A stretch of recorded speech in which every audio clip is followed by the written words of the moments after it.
What's up, everybody? Brandon Morse here for RedState. I am back with Paige Roux. What's up? What's up? Paige Roux, last time we met, it was at YWLS, and it was probably the best interview I had that. Like, you had some really great things to say that I feel like really needed to be said, and I thought you had a really great idea, about how we should start trying to train people, and also awesome ideas about footwear, which is just Converse. I wear it all the time, you wear it all the time. So we bonded over that. But bringing you back, I had this idea after we had talked. I even wrote an article about it later. Lately, we've had these really horrible things happen with Uvalde and all that stuff. These shootings that keep coming up.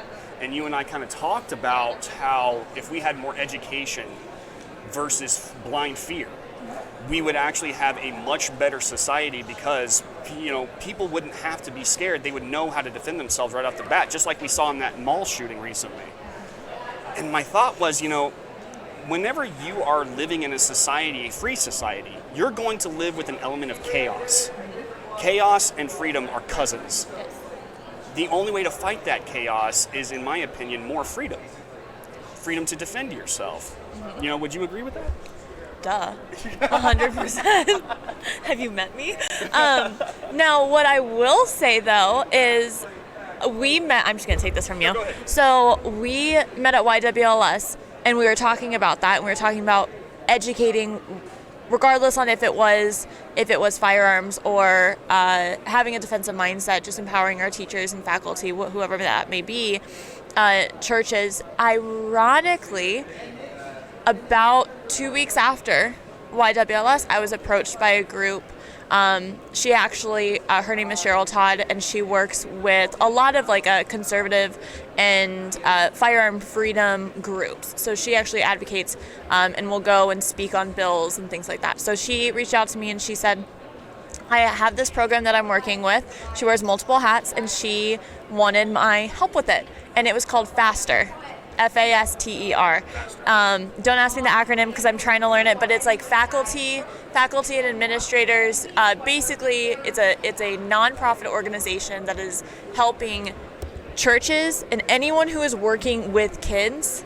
This intensive program, and apparently they've been around for 10 years, but they're moving to, I'm from Phoenix, Arizona, so they started in Ohio, they're now moving to Arizona, and actually, right the day after SAS ends, so tomorrow, is their first foundations class, and our shooting range in Phoenix is hosting it and completely funding it. So what it is they have foundation classes, but they also have this intensive training where it's medical, it's how to put a tourniquet on, it's so it's not just firearms, it's teaching people how to have a defensive mindset if you're working with kids. That's daycare centers, schools, churches, whatever that may be. And so what that looks like is you actually partner with your administrators or your school, and the administrators know, okay, we're part of this program. If the teacher would like to be part of this program, if the teacher would like to conceal carry, maybe the teacher doesn't want to, and they just want to know the medical side. They want to know, okay, if I want to know how to stop the bleed, and I want to know how to use a med kit. Okay, this program teaches that. And so what's so cool about it is you go through this training, no one but the administrators, the FASTER program, and those teachers are the only people who know that you're going through this program. So it's kind of like a hush-hush, like group society of patriots and people who are willing and want to protect. So if you and I are teaching at a school and I am like, I don't like guns, I don't like this, I don't think we should arm teachers, and you think the opposite way, the FASTER program is part of your school, you reach out to FASTER, I will never know that you're part of it. Wow, I really like that a lot. It's like turning teachers into a literal squad. Mm-hmm. You have your firearms, but you all have your medical professionals. A militia. Yes. But you don't have to have firearms. That's the best part of it, is like, okay, maybe I'm not comfortable with firearms yet. Right. Or maybe I'm not there yet, but I want to know how to arm or how to provide medical to my students. So I just want to know how to use a tourniquet. They go through intensive training. They go through all of this so that you're able to do this so that if you're in a situation, God forbid, Yeah. for like Uvalde, Right. you can apply tourniquets to your kids or yourself. And that almost seems like it's so common sense. You know, like you would want to have teachers who would have that knowledge, especially in this day and age. But again, it just shows you can better prepare yourself against the chaos. You're the first line against it. Yes.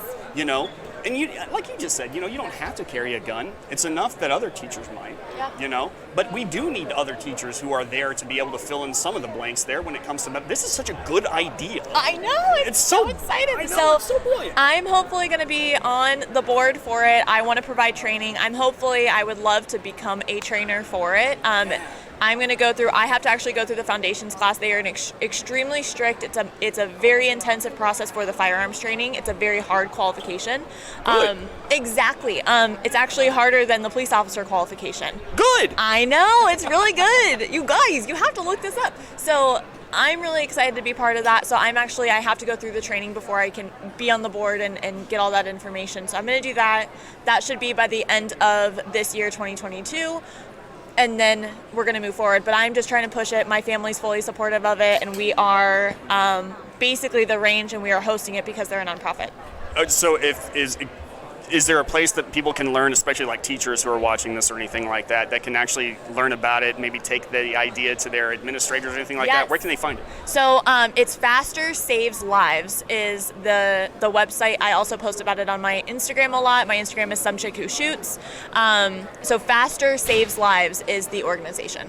Man, ask and ye shall receive, because I felt like we were talking about this, about it, like, wouldn't it be a great idea if, and here it is. It just, boom, presented with me, yeah.